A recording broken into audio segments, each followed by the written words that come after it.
بسم اللہ الرحمن الرحیم۔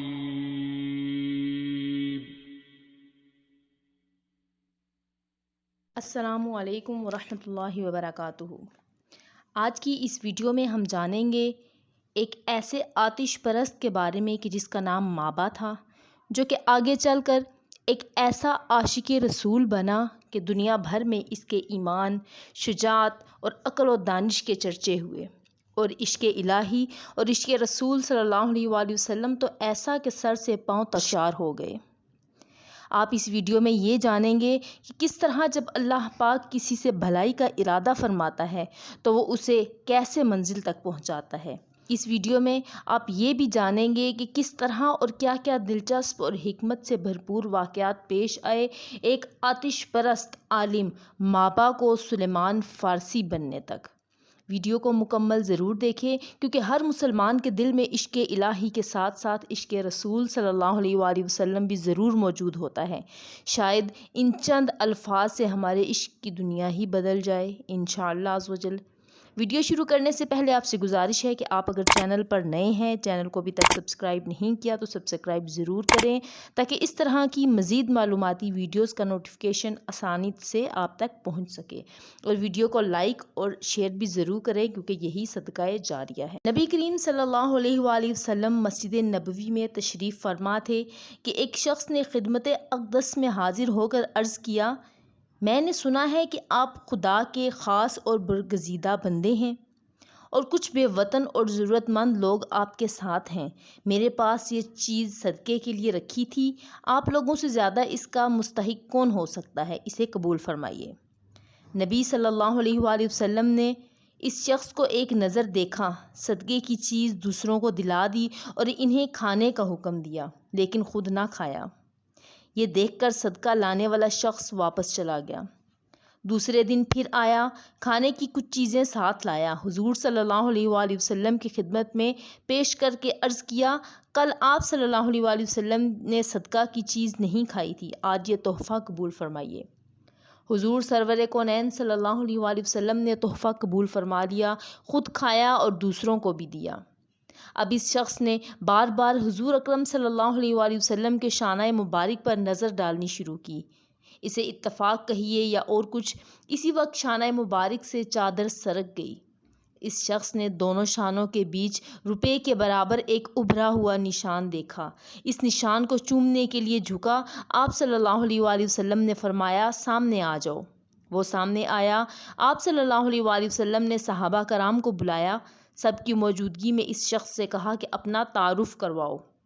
یہ حکم پا کر اس شخص نے اس طرح کہنا شروع کیا، اے اللہ کے نیک بندو، میرا نام مابا ہے، ملک ایران کے شہر صفحان کے قریب جی نام کا ایک گاؤں ہے، میں وہیں کا رہنے والا ہوں۔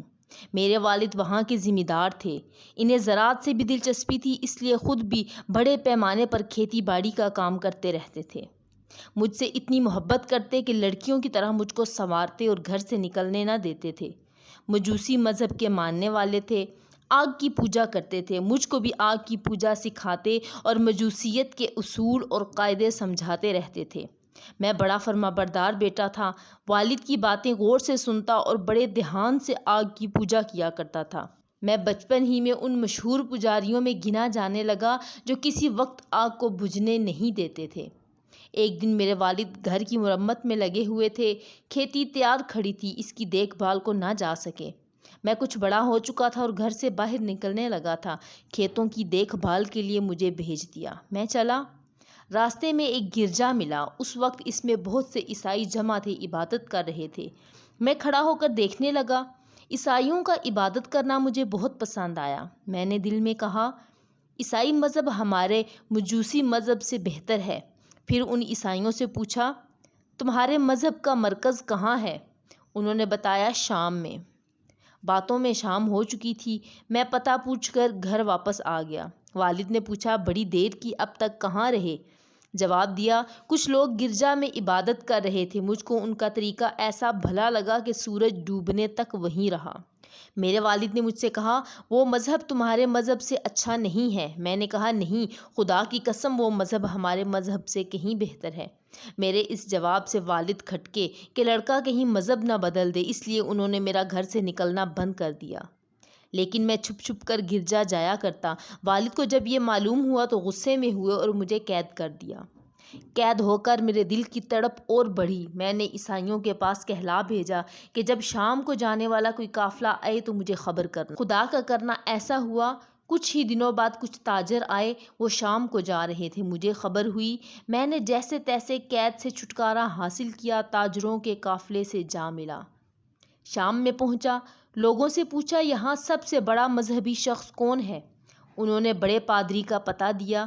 میں اس سے ملا، اپنا حال کہا اور مذہب بدل دیا، عیسائی ہو گیا۔ اس پادری کی خدمت میں رہنے لگا۔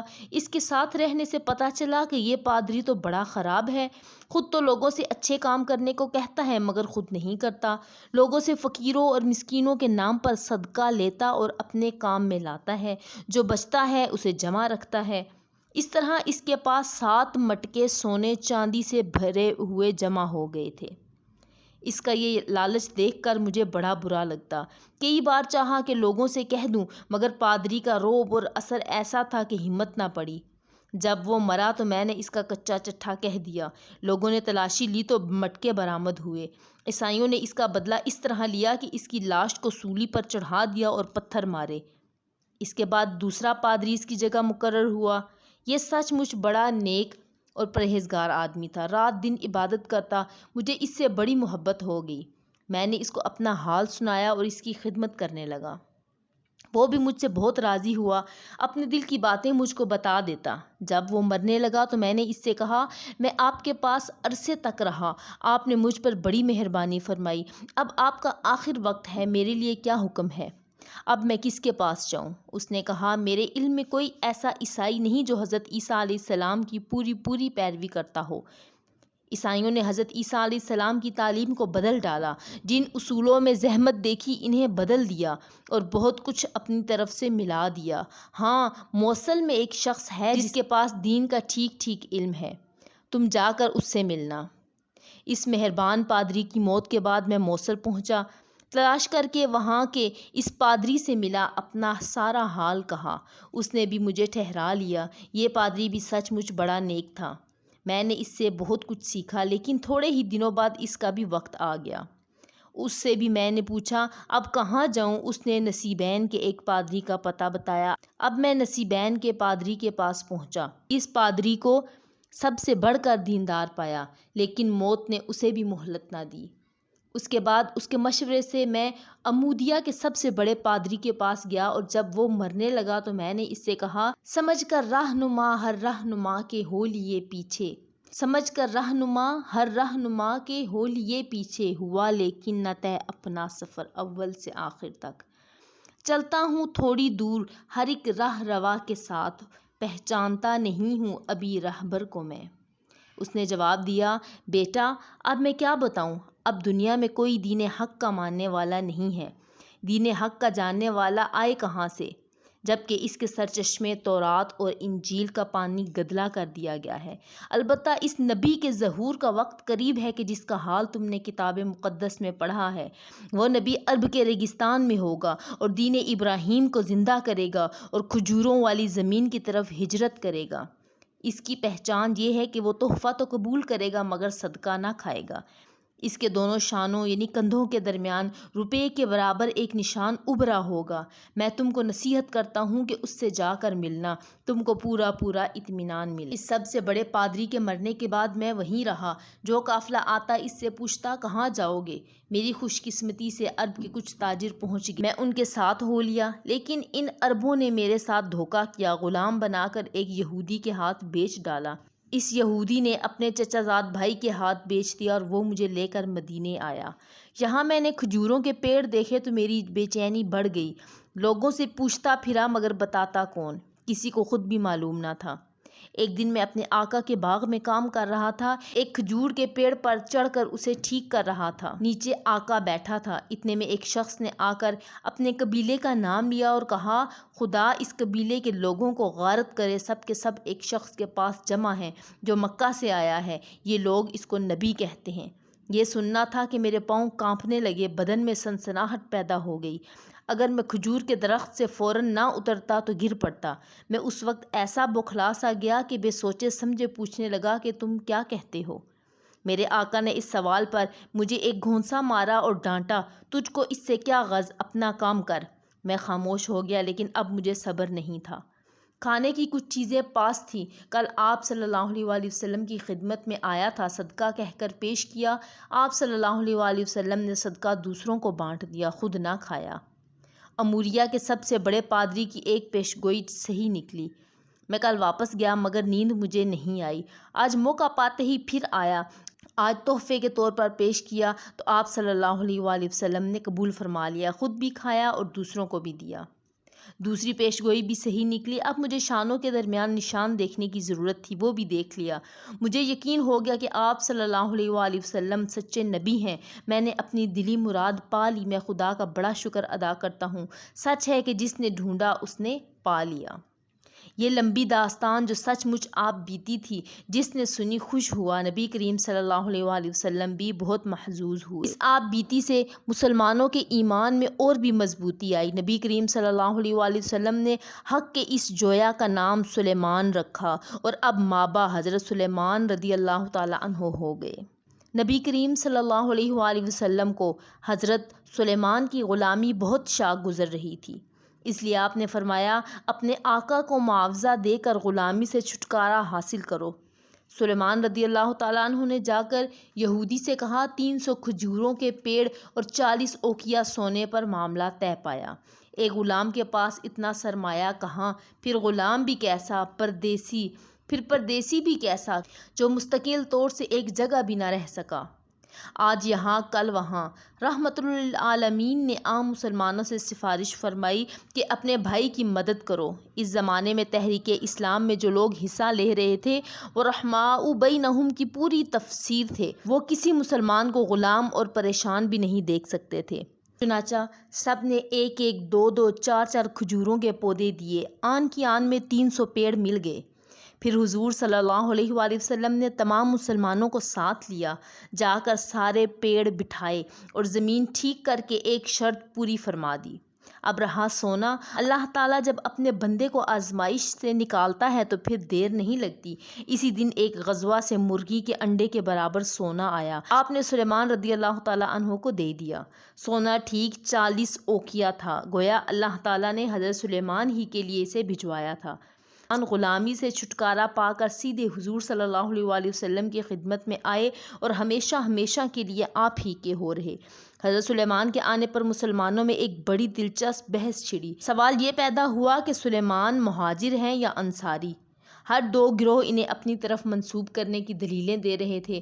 مہاجرین کا کہنا یہ تھا کہ سلیمان نے دین حق کی تلاش میں گھر بار، ماں باپ اور وطن و ملک چھوڑا ہے، دیس دیس مارے مارے پھرے، آخر اللہ تعالیٰ نے انہیں کامیاب کیا، لہٰذا سلیمان ایک بہترین مہاجر ہیں۔ انصار کا دعویٰ یہ تھا کہ سلیمان مسلمان ہونے سے پہلے مدینہ میں آ رہے تھے اور یہیں کے قیام میں مسلمان ہوئے، اس لیے انصاری ہیں۔ نبی صلی اللہ علیہ وسلم نے اس بحث کو بڑی توجہ سے سنا اور مسلمانوں کے بھائی چارے کے جذبے پر اللہ کا شکر ادا کیا۔ اس کے بعد فرمایا کہ سلیمان ہمارے اہل بیت میں ہیں۔ پھر حضرت ابو درداء رضی اللہ تعالیٰ عنہ مشہور صحابی سے بھائی چارہ کرا دیا۔ اسلامی اصول اور قاعدے سمجھنے کے لیے ہر وقت نبی صلی اللہ علیہ وسلم کی خدمت میں بیٹھے رہتے تھے اور اس وقت ہی ہٹتے جب نیند مجبوراً ایک انسان کو دوسرے انسان سے الگ کر دیتی ہے۔ ام المومنین حضرت عائشہ فرماتی ہیں کہ سلیمان رات کو نبی صلی اللہ علیہ وسلم کے پاس اتنی دیر تک بیٹھتے تھے کہ ہم ازواج مطہرات کو خطرہ پیدا ہو گیا کہ کہیں ہمارے حصوں کی راتوں میں بھی اس بیٹھک میں ختم نہ ہو جائے۔ ظاہر ہے کہ جس نے اس محنت اور توجہ سے خود رسول اللہ صلی اللہ علیہ وسلم سے دین کا علم سیکھا ہو، اس کے علم و فضل کا اندازہ کون لگا سکتا ہے۔ حضرت سلیمان فارسی کو اسلام میں یہ مرتبہ کیوں حاصل ہوا؟ ان تمام واقعات سے یہ صاف ظاہر ہوتا ہے کہ انہوں نے دین حق کی تلاش میں دن رات ایک کر دیا، گھر بار، ماں باپ، قوم، وطن کو چھوڑا، پھر جب دین حق مل گیا تو اس کا علم حاصل کیا، پھر اس علم کی بنا پر اپنی زندگی کو ڈھالا، زندگی کے ہر کام میں اللہ اور اس کے رسول صلی اللہ علیہ وسلم کی مرضی کو مقدم رکھا، عام زندگی میں بھی اسلام کی سادگی کو نہ چھوڑا اور گورنری پا کر بھی اس سے بال برابر منہ نہ موڑا، تحریک اسلام کے علمبردار، چاہے وہ تحریک کے ابتدائی دور میں ہوں یا نئی اسلامی مملکت بنا کر دنیا کو اسلامی ریاست کا نمونہ دکھانا چاہتے ہوں، دونوں کے لیے ہی حضرت سلیمان کے حالات میں بڑی نصیحتیں موجود ہیں۔ اللہ ہمیں ایسے بزرگوں کے نقش قدم پر چلنے کی توفیق عطا فرمائے۔ اللہ تعالی ہم سب کے عشق کو تا قیامت زندہ رکھے اور ہمیں بھی ایسا عشق رسول عطا فرمائے کہ جس سے ہماری دین اور دنیا دونوں سنور جائے۔ آمین ثم آمین۔ امید ہے کہ آج کی ویڈیو آپ کو پسند آئی ہوگی۔ ملتے ہیں ایک نئی ویڈیو کے ساتھ، تب تک دعاؤں میں یاد رکھیے گا۔ جزاک اللہ خیرہ۔ اللہ حافظ۔